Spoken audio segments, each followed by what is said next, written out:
Imagine if your tailor suddenly hands you this sleek, skin-tight suit made of, well, glowing, high-tech fabric. You might take a step back. Oh, definitely. Uh, I'd be a little confused. and that tension, that exact feeling is our mission for today's deep dive. We are looking at the sources on the all-new electric Mercedes-Benz C-Class. A really fascinating car. It really is. Our specific focus today is unpacking how this vehicle's radical new style measures up against its deeply traditional roots and, figuring out what to make of those massive digital screens absolutely dominating the new interior. Well, to understand that interior, we first need to look at how a legacy automaker visually updates its most reassuringly familiar sedan for the electric era. Right, because it's a huge leap.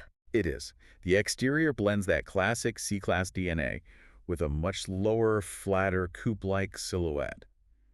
They've added these muscular wheel arches, deep red star-design taillights, and a front grille featuring like 1,050 illuminated dots. Wait, 1,050 glowing dots? By making the styling so aggressive, doesn't Mercedes risk alienating the traditional C-Class buyer? You'd think so. Yeah. Because the person who just wants classic elegance might look at a glowing dot grille and a flattened roofline and just walk away. It's a risk, sure. Mercedes calls this design fascinatingly different and yet reassuringly familiar. Which sounds a lot like marketing speak. Oh, completely. But the aggressive styling is actually a physical byproduct of their purpose-built electric architecture. By removing the traditional gas engine block up front and the transmission tunnel running down the middle of the car, they can push the wheels all the way out to the corners. Oh, I see. So they essentially put the cabin on top of a flat electric skateboard. Precisely. That sleek, modern shape actually allowed them to stretch the wheelbase by 97 millimeters. Wow, so almost 4 inches. Right, and that physically gives you significantly more legroom and headroom. So the modern aerodynamic exterior directly engineers the traditional spacious comfort those longtime buyers expect. Okay, so that flat EV skateboard underneath gives us all this extra physical room in the cabin. But Mercedes didn't just fill that space with extra leather, right? They filled it with pixels. A lot of pixels. Yeah. Sitting in the front seat sounds less like driving a midsize sedan and more like commanding a personal IMAX theater. You are looking at a 39.1-inch seamless MBUX hyperscreen spanning the entire width of the dashboard. Yeah, and it uses matrix backlight technology with over 1,000 individual LEDs.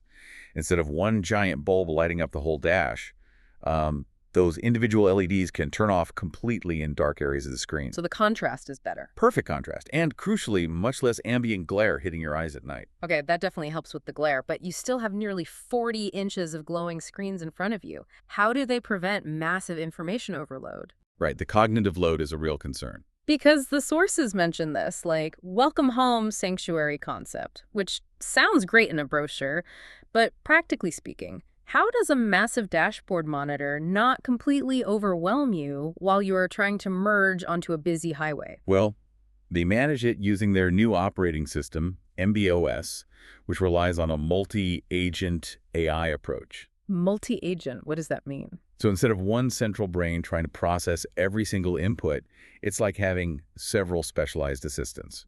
One manages the battery temperature, another monitors your navigation, and another handles the audio. Oh, like different departments working together. Exactly. They work together in the background to only surface the specific information you need at that exact second. It keeps the interface uncluttered. Right. And there is also a super screen option where the front passenger can sit back and watch a movie. Going back to my IMAX analogy, imagine if the IMAX projector was actively watching your eyes to make sure you weren't looking at the wrong part of the screen while driving. Well, that is exactly how the camera-based blocking function works. It relies on eye-tracking sensors mounted right on the steering column. Wait, really? Watching your eyes? Yes, these sensors monitor the driver's pupil direction in real time.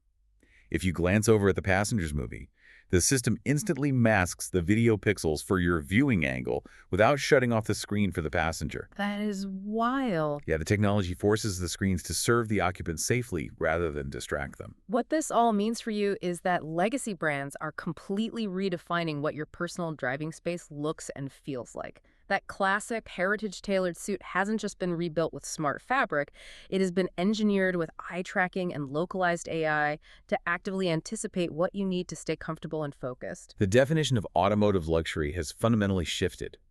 It is really moving away from purely mechanical refinement toward digital anticipation. Which leaves me with this thought. If our cars are becoming these immersive, multi-screen living rooms that just happen to move, will we soon care more about a vehicle's software updates and screen resolution than we do about its horsepower? That is the big question going forward. Keep that in mind next time you step into a vehicle.